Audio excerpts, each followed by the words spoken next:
여러분 안녕하세요. 송영선입니다. 여기 열심히 살아가는 아버지가 계십니다.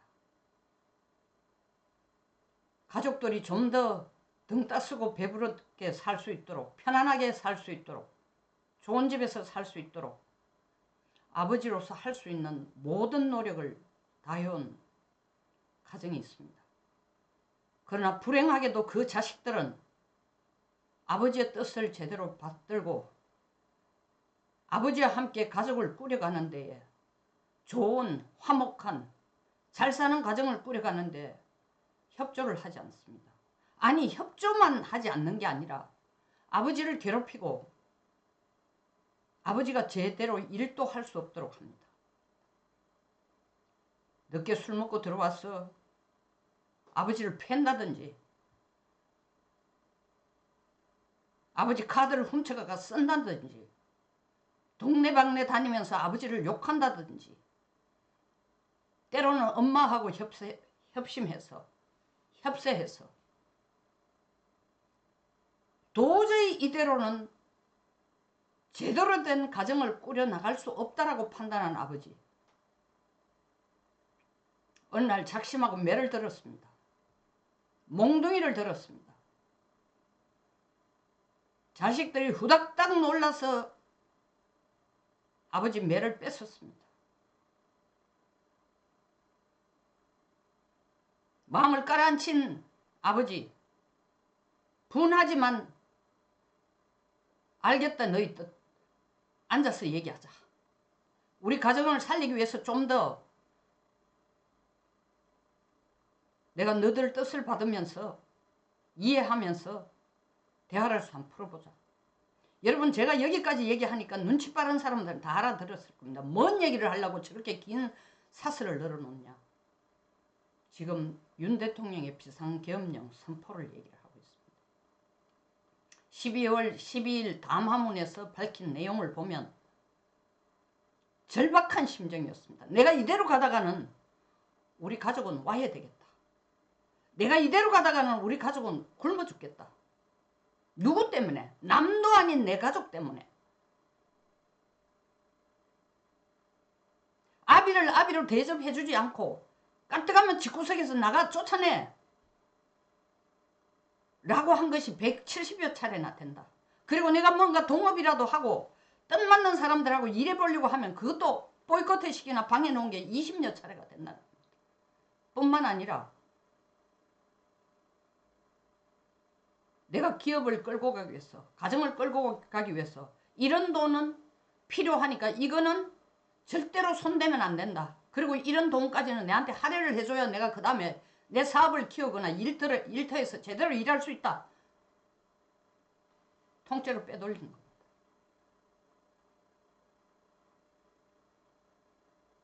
그 가정의 와해를 유도해 가고 있는 아들들이 문제입니까? 그 가정을, 그런 가정을 제대로 한번 꾸려보자고 매를 한번 든 아버지가 문제입니까? 사람들은 안타까워하죠. 꼭 몽둥이를 들어야만 되느냐. 여러분, 객관적으로 봐도 몽둥이를 들지 않으면 안 될 상황에 이르렀다는 것은 인정하지 않을 수 없습니다.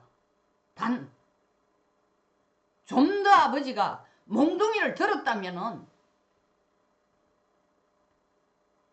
정말 그 몽둥이를 들지 않으면 안 되는 상황에 대해서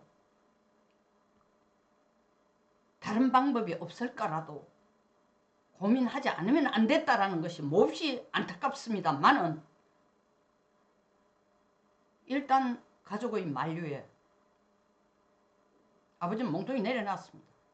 대통령이 비상계엄령을 선포를 했지만 불과 몇 시간 만에 190석이 국회 본회의장에 앉아서 그들이 계엄령 해제를 통과시키면서 대통령 그걸 바로 받아들였습니다. 이게 국헌문란이에요? 이게 국토를 참전한 겁니까? 내란죄의 명목은 구성요건은 첫째 국토를 참전하는 겁니다. 국토 참전이라는 건 제가 저번 방송에서도 얘기했지만 아주 쉽게 표현해서 쿠데타를 일으키기 위해서 정권을 탈환하는 겁니다. 정권 탈환 목표로 난동을 부릴 때입니다. 그리고 그 난동이 국민의 안정에 생활에 직접적인 위해를 가할 때입니다. 윤 대통령이 무슨 정권을 탈취하기 위해서 난동을 부렸습니까? 윤 대통령 지금 엄연한 대한민국 대통령입니다. 대통령이 또 다른 대통령을 하겠다고 난동을 부린다는 건 논리적으로 현실적으로 말이 안 되는 얘기입니다. 그럼 이게 국헌을 문란시켰어요?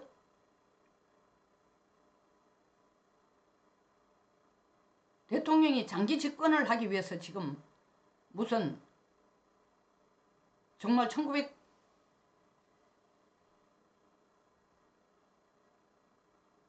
1972년 같은 유신을 선포한 것도 아닙니다.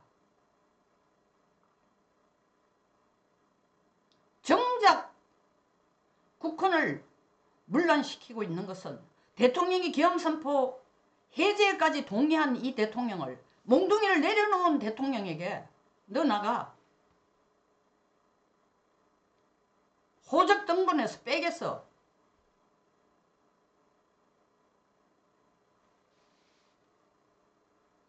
헌법이 요구하는 비상계엄의 요건을 충족했는지 안 했는지는 그것을 판단할 수 있는 것은 오직 대통령뿐입니다. 그게 행정부 수반의 권한이에요. 이것은 사법적 판단의 문제가 아닙니다. 비상계엄령이 대통령의 판단에 의해서 비상계엄령을 선포를 했지만 이것을 헌법적으로 통제, 다시 말하면 헌법적으로 통제, 다시 말하면 비상계엄령을 해제를 하세요 하고 요구할 수 있는 건 국회뿐입니다. 그래서 국회가 해제를 요구했습니다. 국회의 헌법적 통제에 의해서 비상계엄령 해제를 선언을 했습니다. 무엇이 잘못됐어요? 이게 내란죄라고요? 정작 내란죄를 일으키고 있는 것은 지금 민주당 중심에 그리고 민주당 밑에 있는 붙어서 살고 있는 기생야당들입니다.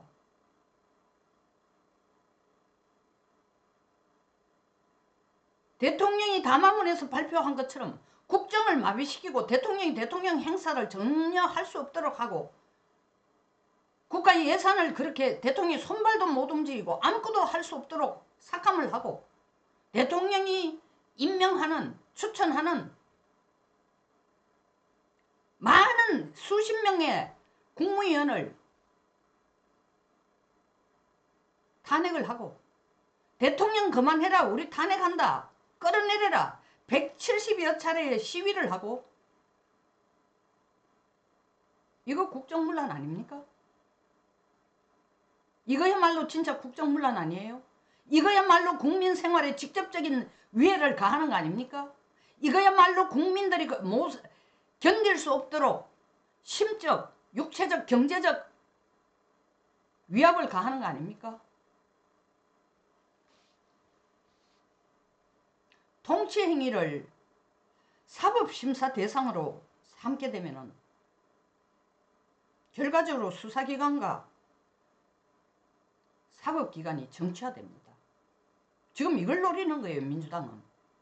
왜냐하면 이 수사기관, 사법기관을 장악하고 있는 자가 최고의 권력자가 될 것이고 그 최고의 권력자가 조만간에 눈만 뜨면 오늘 잠을 자도 신나고 눈을 떠도 신나는 이재명으로 가고 있으니까. 사법부가요.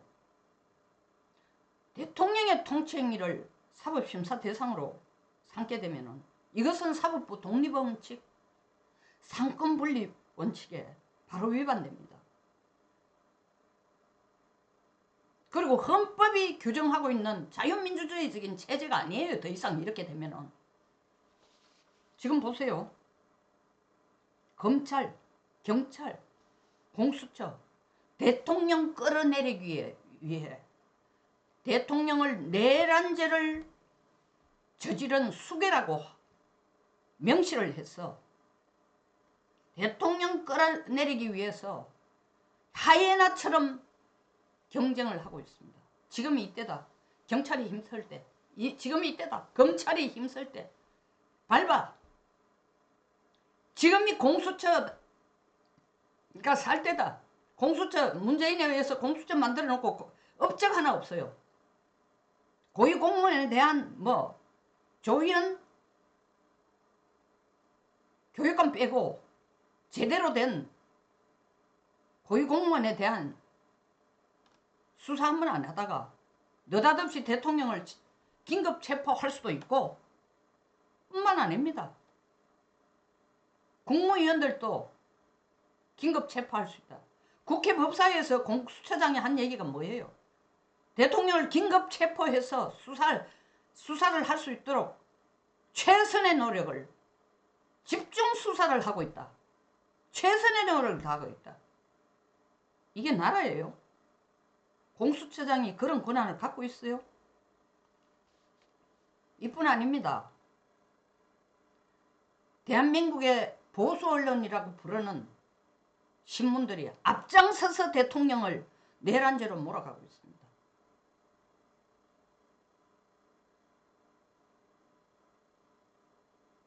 더 이상 대한민국에는 보수 언론이 없습니다. 국민들은 속고 보수 언론한테 한 달에 신문값 2만 원씩 내면서 신문을 열심히 보고 소위 말하는 보수라고 주장하는 대중들도 보수 언론의 논조에 부하 내동되어 대통령 내란죄야. 집단지성은 없습니다. 집단지성이 있었다면 그 집단지성을 집단 좀비로 끌고 가고 있는데 앞장서고 있는 게 보수 언론입니다. 이뿐이겠습니까? 정말 우리 같은 사람 흉내도 못 낼 한국에서 최고의 엘리트라고 하는 헌법학자들 앞질러서 나서서 얘기하는 하는 말이 탄핵감이라고. 8년 전 박근혜 대통령을 탄핵을 시켰던 헌재 박근혜 대통령에게 뇌물죄를 씌웠습니다. 3자 뇌물도 아니고 처음에는 최순실과 경제공동체로서 죄를 지은 제3자 뇌물죄라고 하더니 탄핵 인용에서는 뇌물죄라고 씌웠습니다. 박근혜가 뇌물 받은 거 1원이라도 증명이 된 거 있습니까? 그래놓고 뉘우치는 헌법학자, 뉘우치는 헌재재판관, 양심 선언하는 재판관 저는 못 봤습니다. 있었는지는 모르겠지만 아주 잘했다고 생각하고 있습니다. 그때와 똑같은 짓을 이번에는 헌재가 안 하겠죠. 이번에는 겉으로 부끄러워서 국민들한테 몰매 맞을까봐 겉으로 말 못했지만 속으로는 잘못된 재판이었다고 생각한다면은 같은 재판관이 아니고 그 자리를 이은 다른 재판관이 앉았다 손치더라도 이번에는 그런 식으로 세상을 안 보겠죠. 간절히 바랍니다. 때문에 탄핵이 가결되더라도 헌재에서 인용은 안 될 것이라는 것을 많은 국민들이 내다보고 저 또한 그것을 간절히 바랍니다. 그것이 유일하게 대통령을 살리는 겁니다. 내란죄라고 묻는 명분이 뭡니까? 검찰도 그렇고 민주당도 그렇고 경찰도 그렇고 대통령이 계엄령 선포를 하기 위해서 국무위원들을 소집했어요. 의견을 물어보려고. 그 소집안 자체를 내란죄에 가담한 공모자들로 보고 그들을 전부 탄핵을 시키겠다는 겁니다. 세상에 경찰 산하에 있는 경찰 산하 조직인 국가수사본부 이거 문재인 때 만드는 겁니다. 다시 말하면 경찰청장, 서울경찰청장의 쫄개들이 자기들의 상관인 경찰청장과 서울경찰청장을 긴급 체포 구속시켰습니다. 이 나라가 제대로 굴러가는 게 아닙니다. 공수처장? 이때까지 업적 하나 없다가 이게 웬일이냐 웬 떡이냐. 국회 법사위에서 하는 얘기가 뭡니까? 윤석열을 빠른 시일 내에 긴급 체포하도록 최선을 다할 것입니다. 말은 이대로 용은 아니지만 내용은 그것입니다. 공수처장에 그거 할 권한이 있어요? 누가 공수처장에게 대법원 이상의 권한을 줬어요.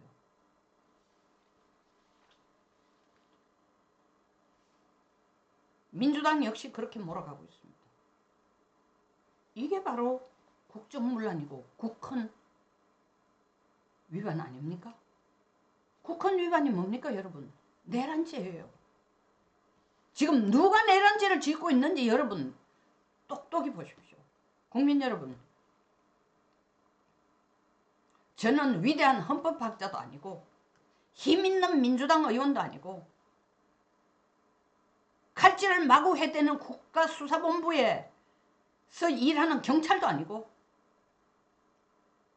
서초동에 있는 검찰도 아닙니다. 그러나 여러분들에게 호소하겠습니다.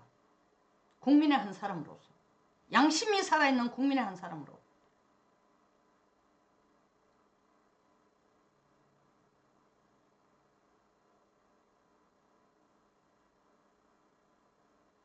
박근혜 탄핵 때 하고 난 뒤에 여러분 살림살이가 나아졌습니까? 저도 그때 부안해동 됐어요. 정말 낯뜨거운 잘못입니다. 그런데 여러분, 박근혜를 탄핵시키고 난 뒤에 집이 생겼습니까? 직장이 생겼습니까?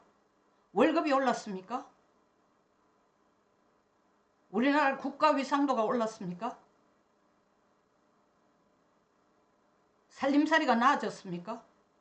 여러분들이 집단 좀비에서 박근혜를 탄핵시키면서 집단 지성으로 변모했습니까? 탈바꿈했습니까? 신분 세탁이 됐습니까? 집단 지성으로? 아닙니다. 나락으로 빠졌습니다. 나라 전체가 나락으로 빠졌습니다. 이번에 똑같은 일을 되풀이해서는 안 됩니다. 그때 이후에 초토화된 대한민국의 민주주의, 그때 이후에 초토화된 경제를 겨우